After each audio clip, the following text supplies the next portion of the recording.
wanted to clear up one thing about asking. So there was a woman the first day who was asking about her podcast, and now she's going to include money, and she's going to need to ask. And after the Caribbean cruise, I also had a little hang up on this feeling of asking, and so I did an asking experiment, and my conclusion was so fascinating that I had an illusion that the asking was in front of me, that the asking was like asking a person. But the asking is always behind you. You're asking non-physical. You're asking this way, and you could never ask in an offensive way. What we would be saying if we were saying those words would mean something slightly different than what you mean as you're saying these words. And you've heard us say this many times. Everything that you now think you're asking for is already a done deal because you've already asked. You already launched all the rockets, so the asking is done. The step one is done. But what you're calling the asking is what we are now calling calibrating to what you've asked for. And that's why we don't want you to be mixed up about whether you're in the asking mode or in the receiving mode. It's a really sophisticated, subtle difference. But until you accept that what you've asked for is already done, we've said it to you in this way. When you're scripting or goal setting or defining or deciding or even focus wheeling or any of the processes that we offer, every time what you're actually doing with one of those processes is getting up to speed with what is already asked and answered. You don't do the asking now as you're focused upon what you want. You've already done that. 100% of your focus when you are in the receiving mode and mean to be in the receiving mode, when you know that you are approaching or attempting or accomplishing or doing or involved in step three. Step three isn't asking, it's listening. It's like the difference between talking and listening. One day Esther was having a similar conversation with herself, like you're talking about, trying to figure some things out. This has been a little bit of a bumpy ride, this pandemic thing. Everything is sort of upended. And so Esther is asking things that she hasn't asked for in a long, long time. And as she is asking, and then she quieted her mind, we said to her, and she heard it, listen, listen. And through her entire meditation, what she heard, what she translated, was us whispering the word, listen, listen, listen. But sometimes, those like you and those like Esther, those like so many of you, you're so busy talking about what you're asking about that you're not listening. The receiving mode is listening. It's not still asking, it's listening. But before you listen, some things have to be in place, don't they? First, you have to respect and trust that to which you are listening. Do you trust your vortex? Do you trust your inner being? Do you trust Abraham? Do you trust your Abraham? That's that faith. It's a trust in, because if you don't trust someone can give you all the advice in the world. And if you don't trust them, you're not listening. The words are happening. The sound is coming into the room. It's even coming into your ears. And during your eye-rolling process, you're not receiving it, you see. And so in all that we talk about in all the hours that we are together is we want you to differentiate between who you are listening to. Esther had so much faith and trust in Jerry because he was wise and he cared. And she never saw him off because he was steady. But in that process of trusting this human that she was roaming the planet with, she didn't understand in the way that we're wanting you all to now understand, that you're not reaching for human opinions. Human opinions is your step one process. That's your sorting and sifting process. That's your collecting data process. That's your lining it up so that you can come to your own conclusions about your preferences. And that's the process of you synthesizing and milking and sifting and sorting and launching the rockets.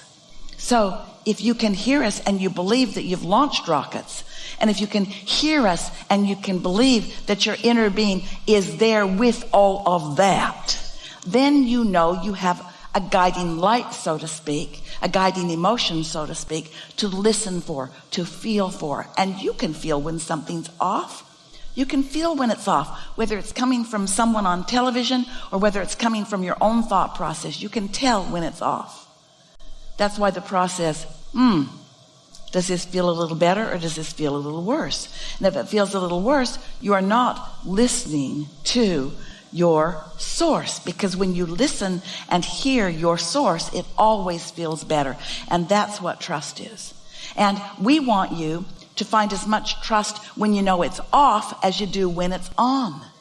In other words, your inner being is never off. Source will never misguide you. But sometimes you can't hear it right because you're not in the vibrational vicinity of it. Well, don't let that be something that makes you mistrust your source. You can understand that maybe you're not quite up to speed with listening, but it's not a trust thing. It's a practice thing. It's not a trust thing. It's a resonance thing. And you just get better and better at it until you just have knowing. And when you have knowing, we know. Sometimes it is so annoying when you know and others don't. It's annoying. But they're not supposed to know what you know for you. They're on their path of coming to know for themselves. And that's the thing that is tricky about being a teacher. As a teacher, Esther took it pretty personally for a little while when she realized that there were people that she knows for sure have been listening and resonating with Abraham for a long time. They're taking really different paths on some things that Esther feels certain about. And she said, what good is our inner being? And we said, your guidance is for you, their guidance is for them.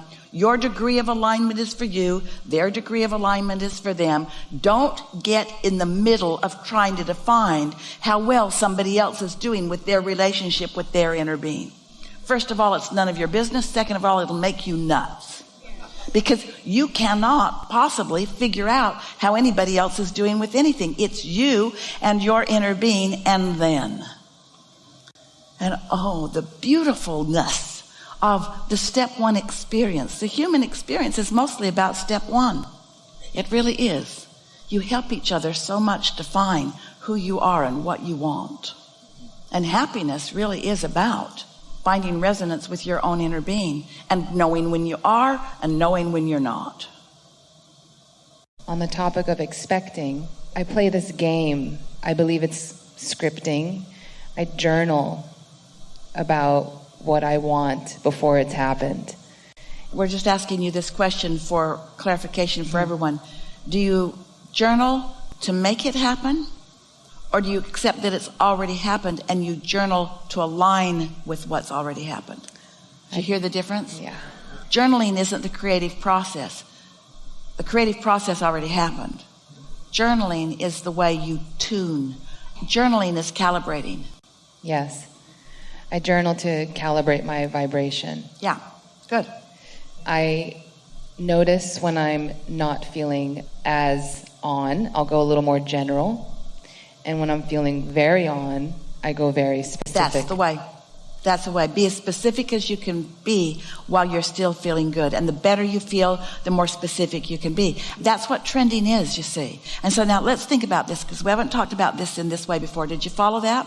Let's say that you're on the lower half of the scale, didn't mean to be, and you're trending away from who you really are. That's a time to get way less specific, because you don't want to trend in opposition. It's just going to get worse and feel worse.